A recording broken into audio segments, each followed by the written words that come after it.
para a nossa última mesa aqui de discussão, gostaria de chamar a professora Lívia Geiger, da Universidade Federal Mato Grosso do Sul, e a professora Eliana Franco Neme, aqui da casa, grandes colegas e grandes amigas. É um grande prazer de receber. Obrigado.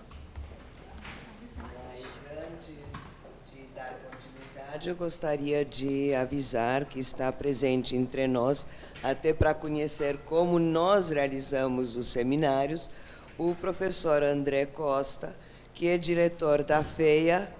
Muito obrigada pela presença. Esses são os nossos seminários.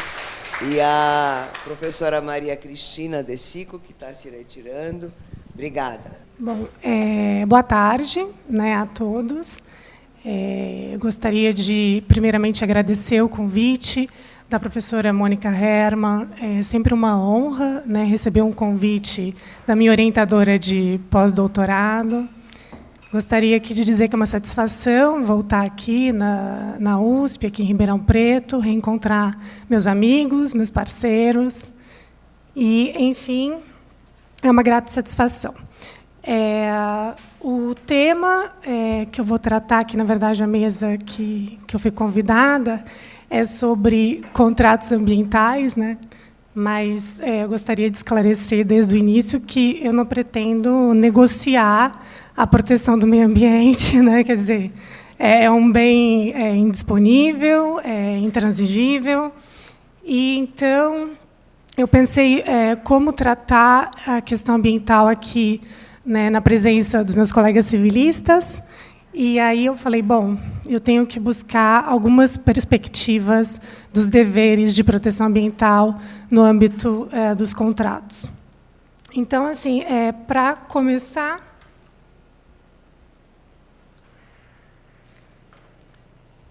a discussão, eu gosto sempre de salientar a questão da crise ambiental global, né, que nós vivenciamos hoje. Quer dizer, logo aqui no início do simpósio, a professora Mônica, ao apresentar a mesa, ela mencionou, né, que a gente está aqui diante de questões que ultrapassam fronteiras, né, questões globais, e eu acho que essa mesa agora, que relaciona o meio ambiente, ela tem exatamente tudo a ver com isso, né? Tem a ver com essa questão da crise, tem a ver com justamente uma preocupação com a sobrevivência do homem, né, que está sendo ameaçada por uma série de fatores. Quer dizer, o homem que desencadeou todo esse problema que nós vivenciamos, porque houve um processo de industrialização, uma revolução tecnológica, e que, de certo modo, não levou em consideração a limitação ambiental, né? Quer dizer, que o meio ambiente é um recurso natural de caráter esgotável. Então, até recentemente, teve uma publicação na revista Nature que me chamou muita atenção, que destaca que nós estamos mudando, alterando a nossa era, né, a nossa era do ponto de vista geológico. Então, não sei se vocês ouviram falar, mas a gente está passando da era do Holoceno para a era do Antropoceno. O que chama muita atenção, eu fiz uma pesquisa, é que as eras anteriores, as últimas, por exemplo, o Piloceno, né, uma era que durou cerca de 5 a 2 milhões de anos, né? E aí existe toda uma presença de um clima muito quente nessa época e presença de mamíferos gigantes.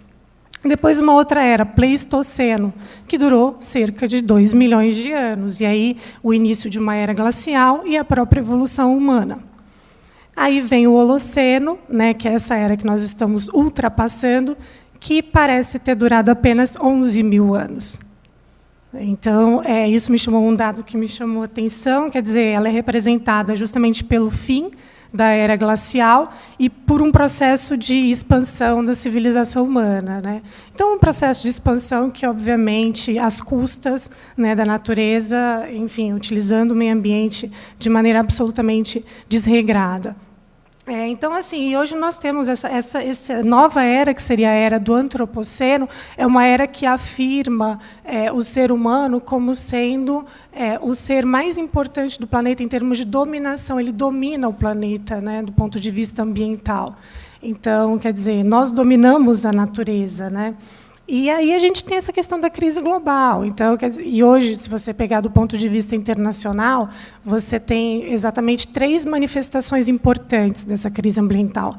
Primeiro, as mudanças climáticas, né, então, aquecimento global, e aí você tem sérias consequências, quer dizer, derretimento das geleiras, elevação do nível dos oceanos, enchentes, inundações, tudo que, em última análise, vai afetar diretamente os seres humanos. Afinal, nós estamos falando de futuros desaparecimentos de ilhas, e, enfim, e todos os problemas que nós temos visto, né? Nós temos também a questão da perda da biodiversidade, também como sendo um problema apontado como um problema global.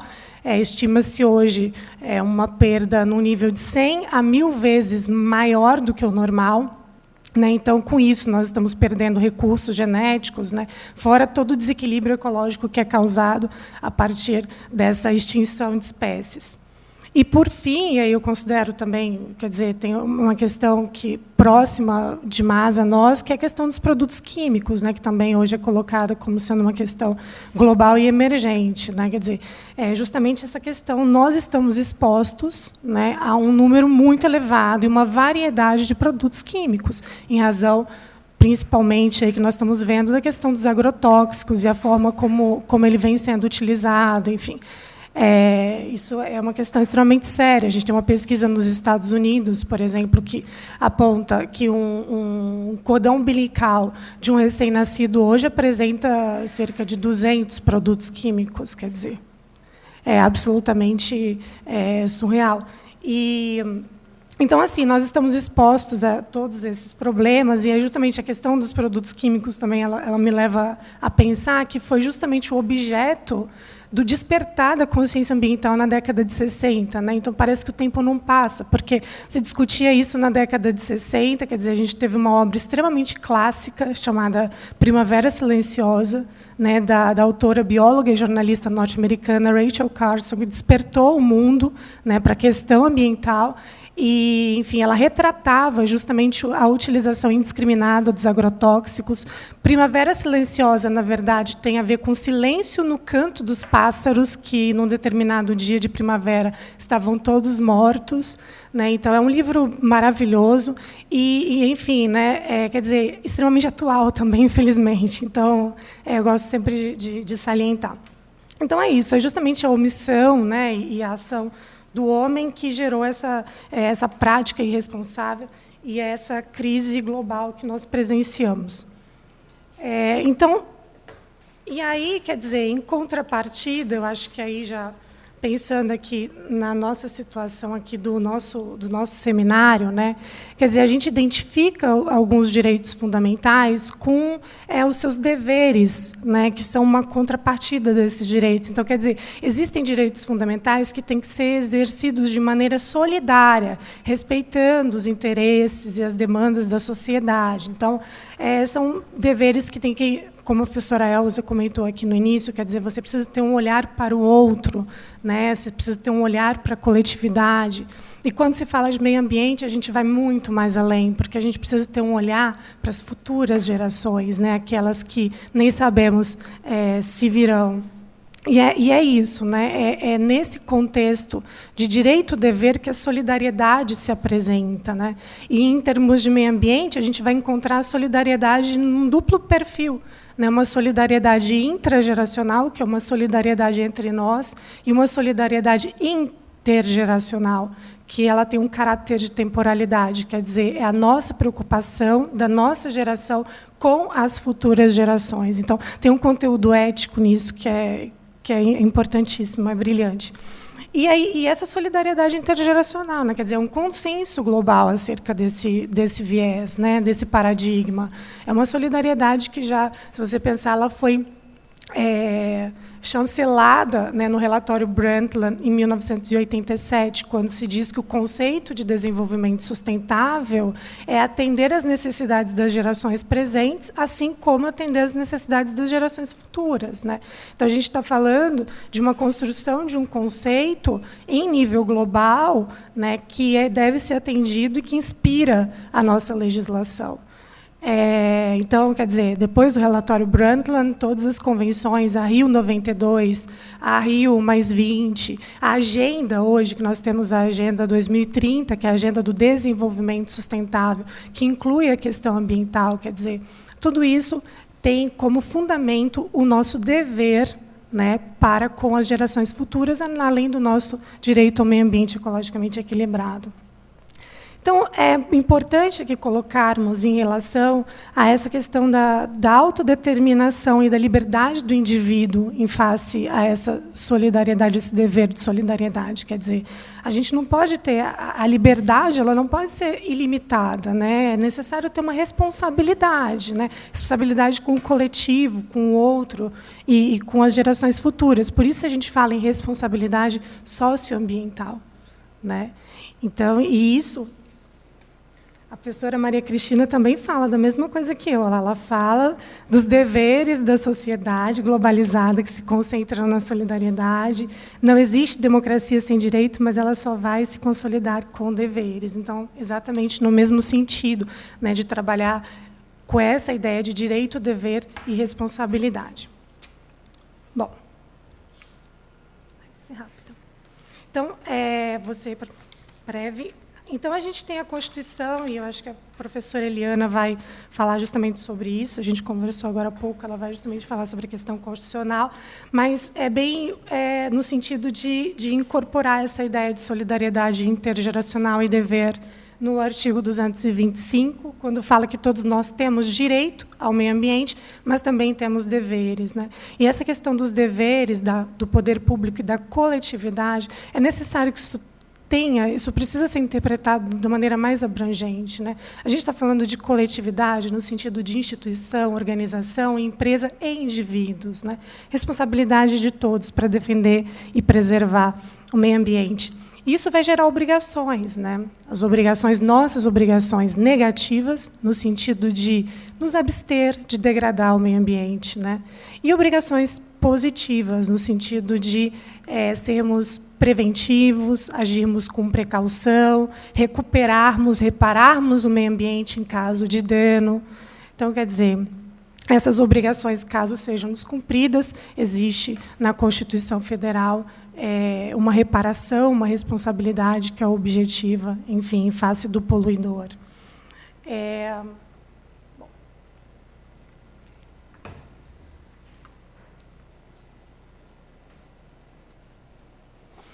Então, agora falando de contrato, né, justamente nesse pensamento, né, que eu busquei, eu falei, bom, eu preciso agora me inteirar sobre os contratos e refletir sobre a questão ambiental nesse contexto. E aí eu pensei, né, então, frente a essa crise global e a existência desse direito-dever ambiental, como que fica o papel dos contratos, né? Como que a gente pode pensar no fundamento desses contratos? Quer dizer, aí eu fui pesquisar e eu realmente concluía que, óbvio, as obrigações contratuais elas tendem a se transformar com o tempo, com base justamente nos nossos anseios, nas nossas demandas.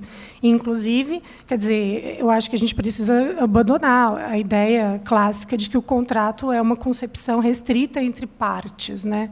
Ele precisa atender a uma preocupação muito maior do que isso, muito mais abrangente, uma preocupação respeitando aí as ideias e os interesses da coletividade, né? E aí eu insiro a questão do nosso interesse na preservação ambiental para as gerações futuras, né? Então, a gente precisaria, no caso, redimensionar a função do contrato para que ela seja um pouco mais abrangente do que uma função social, mas uma função socioambiental. E por que não falarmos em função solidária dos contratos?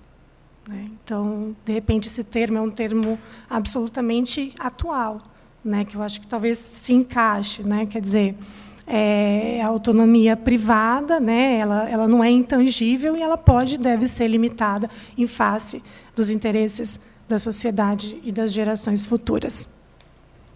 Bom, e como atender essa função? Aí, nas minhas pesquisas, né, descobri que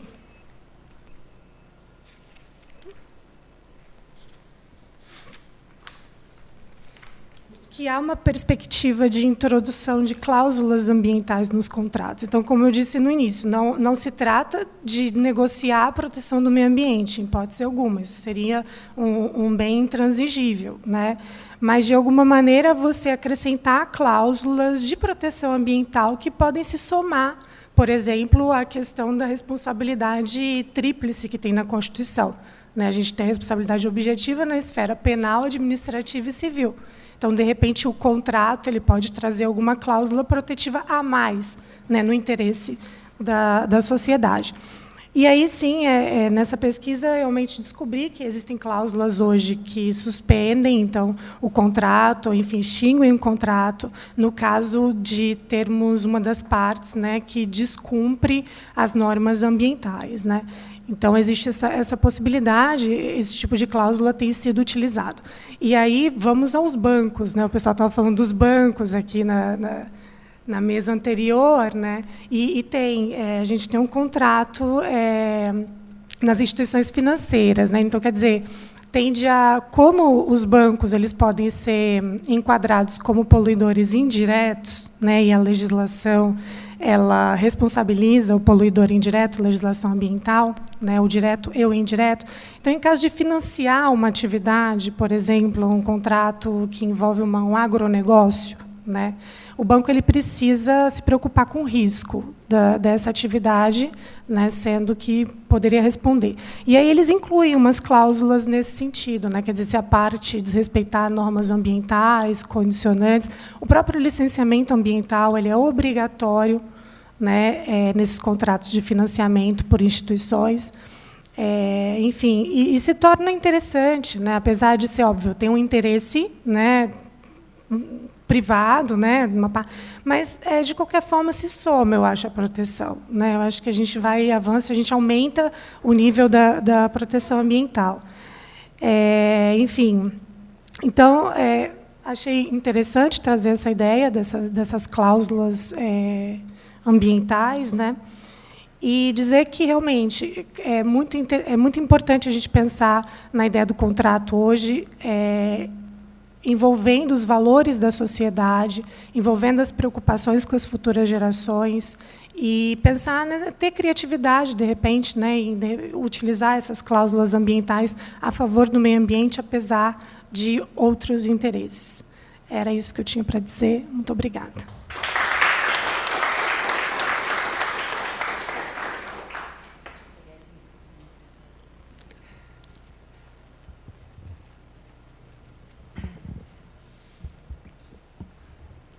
Bom, boa tarde, eu sou a última aqui de todos nós.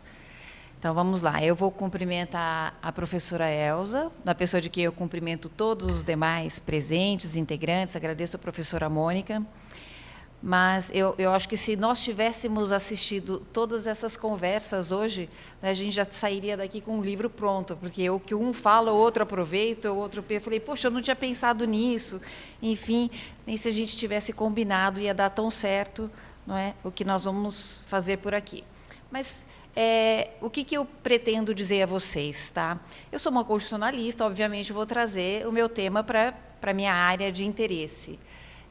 Nós temos uma Constituição que, apesar de todas as críticas que ela tem, e eu sou uma das críticas também, ela trouxe algumas coisas muito legais. E, entre as coisas muito legais, ela trouxe um capítulo, inaugurou um sistema com um capítulo próprio de proteção ao meio ambiente.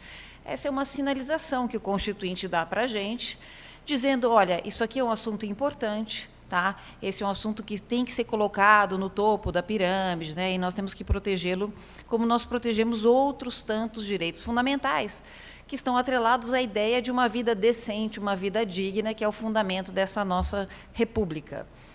E ele trouxe isso lá, no 225, mas trouxe também algumas outras coisas que não são muito compatíveis com a ideia de proteção ambiental. Nós mesmos não somos compatíveis com a ideia de proteção ambiental, porque o ser humano tem o péssimo hábito de destruir o ambiente que ele vive, mas ele trouxe também as questões relacionadas à ordem econômica e fez questão de ressalvar que, na atividade econômica, eu também devo obedecer a princípios, inclusive o princípio da proteção ao meio ambiente. Então, o que eu vou contar para vocês, eu vou utilizar um parâmetro, tá? Que é um parâmetro também, às vezes, um pouco criticado, mas é um parâmetro numérico de dimensões de direitos fundamentais, e tentar fazer uma leitura, um caminho com 4 abordagens. Não é? Uma abordagem em relação às dimensões, em relação à interpretação dos contratos ambientais a partir dessas dimensões, de cortes internacionais e da nossa própria construção de indivíduo nessa Constituição, tudo isso em 20 minutos, não é que eu vou fazer aqui hoje. Bom, rápida. Mas, olha só, quando nós sistematizamos, né, quando a gente vai ao curso de Direito e fala assim, olha, nós precisamos entender que essa ideia de direitos fundamentais, se está positivada na Constituição, esses direitos que eles dão um respaldo para que eu brigue com o Estado, principalmente, né, que eu defenda a minha condição de ser humano neste país, ele foi sendo construído e ele é categorizado pela doutrina em dimensões, não é?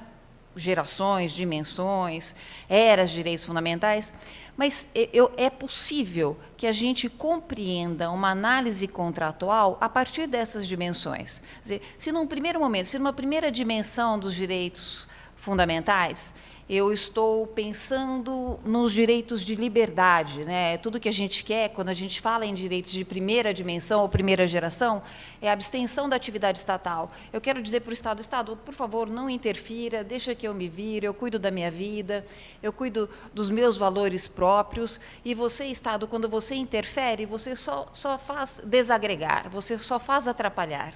Tá? Esta primeira dimensão, que é fundada naqueles valores que nós consagramos, né? Liberdade, igualdade e fraternidade, que a gente utiliza ainda como parâmetro para essa leitura, ela também impulsionou a ideia de uma interpretação contratual em que o liberalismo era a fonte máxima da existência. Quer dizer, os contratos do século passado, né, os contratos que tiveram como fundamento o Código Napoleônico, eles baseavam na ideia da autonomia da vontade e que as partes poderiam dispor dos valores contratuais e das vontades dentro do contrato da maneira como elas entendessem melhor, porque havia, né, na perspectiva dessa leitura que nós tínhamos anteriormente, a ideia que havia uma mão invisível do mercado que iria regular essas relações sempre que possível. Então, a ideia desse primeiro momento, assim como na primeira geração dos direitos fundamentais, olha, deixa que os valores de liberdade, se eles se acomodam, e os contratos devem ser lidos mesmo a partir dessa perspectiva. Isso, obviamente, não durou muito, não é? O final da Primeira Grande Guerra Mundial trouxe para a gente já uma situação em que a igualdade formal, ela se colocava como também um violador de direitos fundamentais, e nós passamos a perceber que, olha, a abstenção do Estado não necessariamente é suficiente para a proteção dos direitos. Nós precisamos, num segundo momento, numa segunda dimensão, sair dessa perspectiva da leitura dos direitos individuais e passar para essa leitura de outros direitos, que são direitos de igualdade substancial, que só vão se efetivar na medida em que o Estado passe a integrar essas relações. Tá? E isso, para quem entende, para quem lê, que não é muito, não é a minha área, eu estou no direito constitucional, mas para quem estuda o direito contratual, para os civilistas, isso deve ter sido uma coisa muito difícil de ser construída. Quer dizer, aceitar que, por conta de um interesse coletivo, eu deveria modular a compreensão daqueles valores que eram os valores consagrados em um contrato entre as partes. Então, aquela ideia os contratos, eles têm que ser cumpridos da maneira como eles foram pactuados, ela cede espaço a uma ideia de, veja bem, eu preciso talvez, não é, compreender que existem situações que foram alteradas desde a criação desse contrato, desde a realização desse contrato para os tempos atuais, e que impõem uma nova perspectiva, uma nova compreensão desse contrato. E a nossa Constituição, ela já traz isso, que é uma coisa sensacional, que não havia antes no texto, que quando ela vai falar, olha, das relações contratuais, lá no 37, ela diz o seguinte: se nós tivermos alterações das condições de contrato, alterações de equilíbrio que sejam desfavoráveis a uma das partes, elas devem ser revistas para que eu tenha essa igualdade substancial. Perfeitamente. Então, a gente sai de um momento em que eu tenho a não intervenção e passo para um segundo momento em que é apenas com a intervenção do Estado e que eu tenho a compreensão do que é o direito contratual. Eu estou tentando chegar aqui num momento em que eu só posso compreender um contrato válido na medida em que esse contrato seja regulado pelos princípios constitucionais, tá? E especialmente pela proteção ambiental. Então, se nós caminharmos em termos de direitos fundamentais, eu chego numa terceira geração de direitos fundamentais e chego numa terceira possibilidade de compreensão desses contratos, em que é o meio ambiente, ou seja, esse direito de fraternidade, né, esse direito difuso que pertence a todos nós, que deve ser o direito que norteia a nossa concepção e a sistemática, porque quando o texto estabelece lá no 225 que o meio ambiente é pretensioso até o texto, né? É direito de todos nós para as presentes e futuras gerações, tá? Eu tenho uma série de comandos, estou dizendo para o legislador que ele está impedido de criar qualquer tipo de norma que seja contrária a esses comandos. Eu dou direito que dizendo que eu não posso retroceder em termos de proteção dos valores ambientais. A gente vai ter que dar uma Constituição com anotações para o Supremo, mas tudo bem, né? Está escrito lá no 225. E eu estou dizendo o seguinte, olha, toda e qualquer interpretação das demandas jurídicas que acontecem nesse país, elas devem ser vistas com esse viés, que é esse viés da função ambiental dos contratos. E essa poderia ser uma simples inferência de uma pessoa que tem pesquisa relacionada à proteção ambiental. Mas isso, se a gente olhar no texto, eu disse a vocês que, quando eu falo de ordem econômica, a gente fala em proteção ambiental. Quando eu falo de sistema único de saúde, eu falo de proteção ambiental. Quando a gente vai falar de regulamentação do Estado, eu falo de competência material comum de todos os entes da federação para a proteção do meio ambiente.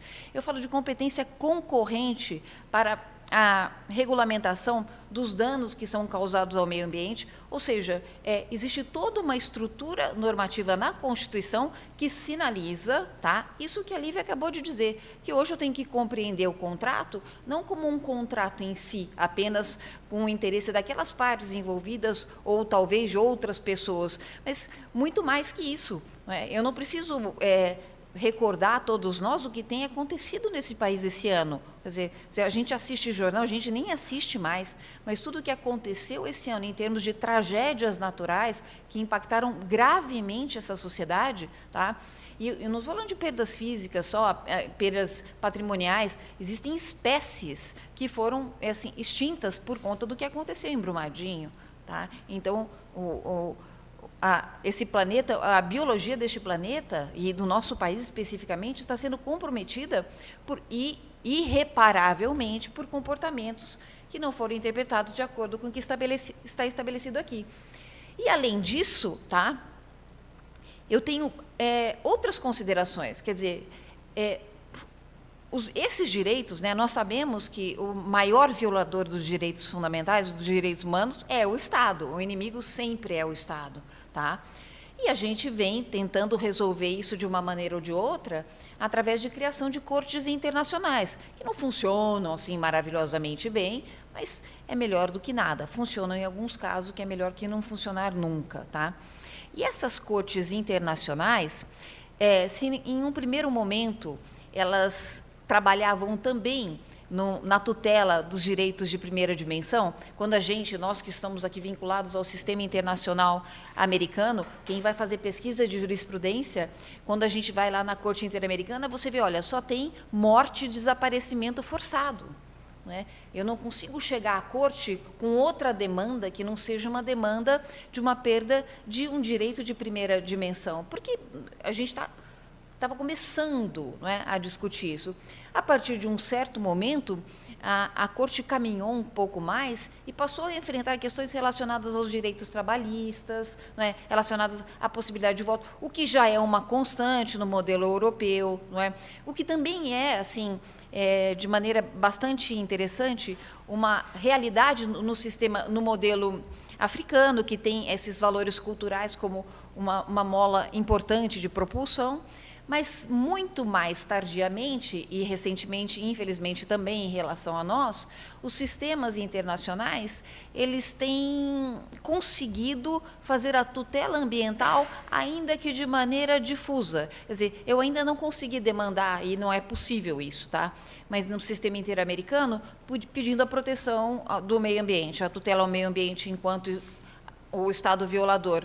Mas quando a gente vai e diz, olha, Belo Monte gerou um impacto ambiental, a Corte, ao decidir, a Corte, ao enfrentar essas questões, e sempre, e quase sempre relacionada à tutela de populações indígenas, aqui no Brasil, no Peru, no Equador, os sistemas internacionais, eles também têm funcionado como protetores, né, deste valor, que é o valor ambiental.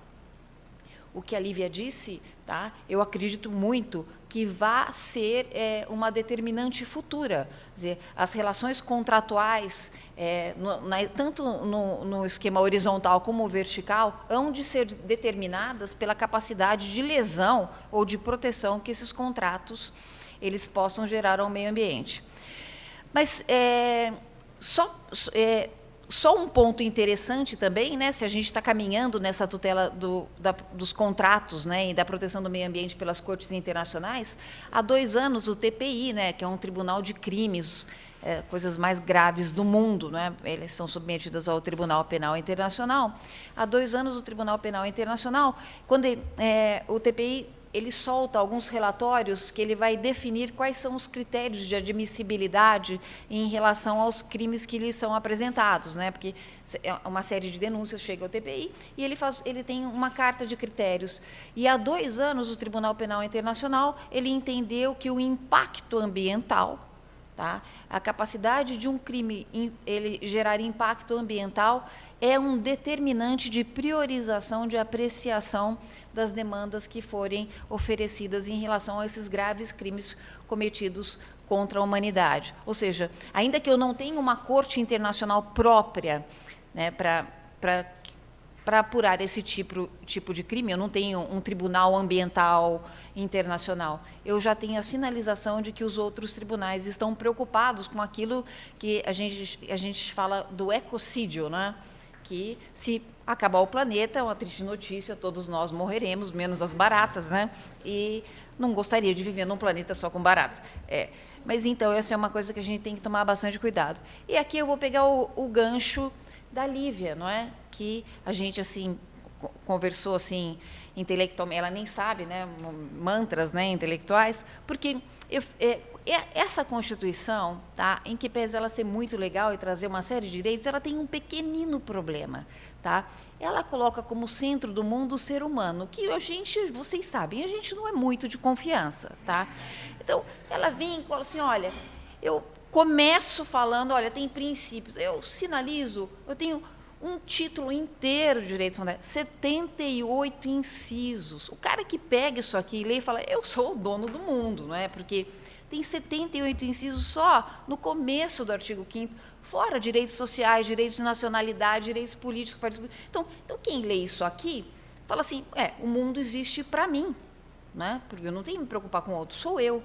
E eu vou buscar esse gancho das dimensões justamente para dizer que talvez a gente tenha que caminhar um pouquinho nessa perspectiva que essa vida digna, né, esse fundamento humano que existe para a proteção desses direitos, ele não possa ser compreendido apenas como aqueles direitos de liberdade, né, como os direitos de primeira geração, olha, eu, comigo, e eu sou o titular e destinatário final, e também não possa ser compreendido apenas no direito das relações em que eu tenho com os integrantes do meu grupo social. Mas talvez essa Constituição ela traga para a gente essa obrigatoriedade de compreender esses direitos que nos são assegurados numa perspectiva de um direito difuso. Quer dizer, eu faço parte de um sistema, e nós fazemos mesmo, parte de um sistema, não é? E só quando eu compreender que a terceira dimensão deve ser utilizada por mim na aferição dos meus direitos, tá?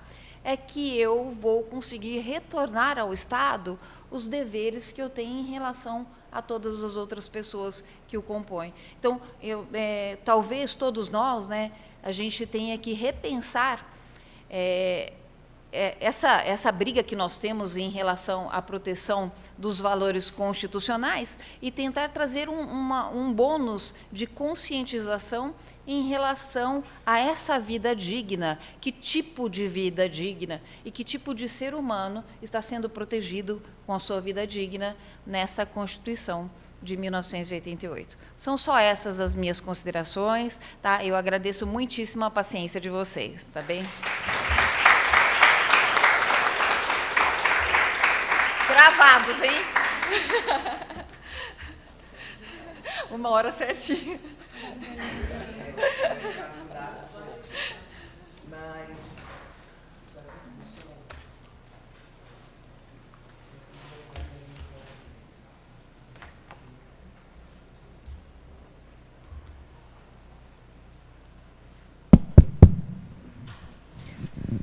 Bom,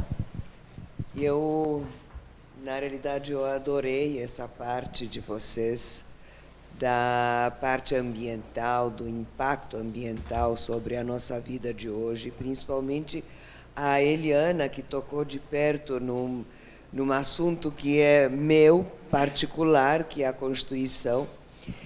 E eu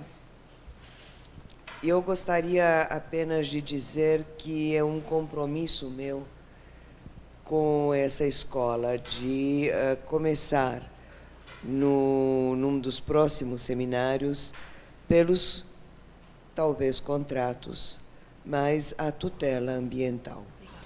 Porque, na realidade, o meio ambiente chama a atenção de todos nós hoje.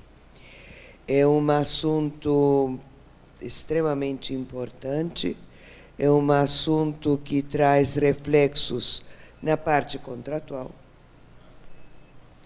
no cotidiano de cada um de nós, e para o Estado. Lá no começo, lá atrás, muito tempo atrás, na década 80, muitos de vocês não eram nem nascidos nesse período, mas, na realidade, havia muita crítica à questão do meio ambiente, porque, principalmente, as obras públicas não tinham autorização, licença. Você começava uma obra, tinha que parar, porque o Ministério Público queria rima, não sei o quê, os relatórios de impacto. E aí surgiram aqueles TACs, o termo de, como é que é, ajustamento de condutas, e a moda era os TACs, e todo mundo se especializou nos TACs. A verdade, no entanto, é que o meio ambiente é uma matéria extremamente sensível, extremamente delicada e extremamente uma matéria que nós, os humanos, necessitamos pensar. Portanto, é o meu compromisso começar exatamente com o tratamento, inclusive a parte contratual, do meio ambiente. Professora Lívia, se prepare.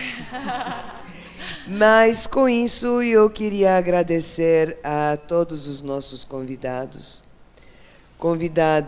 da Itália, Mato Grosso do Sul, Campo Grande, convidados de São Paulo, do famoso Largo de São Francisco, muito obrigada.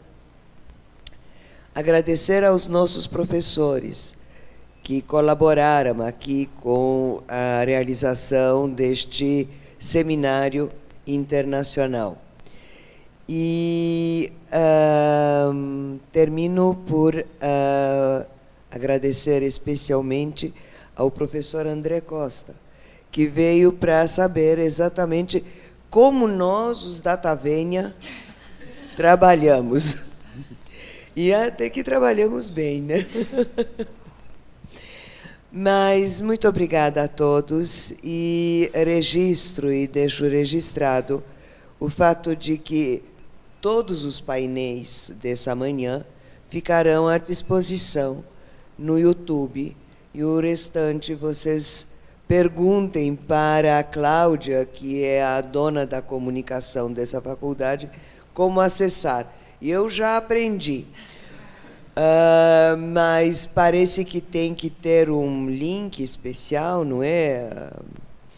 Mas, em todo caso, todos os painéis ficam à disposição de todos, podem ser consultados a qualquer momento e ficarão à disposição, depois de trabalhados, editados, ficarão à disposição no canal da unidade no YouTube. Então, muito obrigada, parabéns a todos, estou dando os trabalhos por encerrados. Obrigada.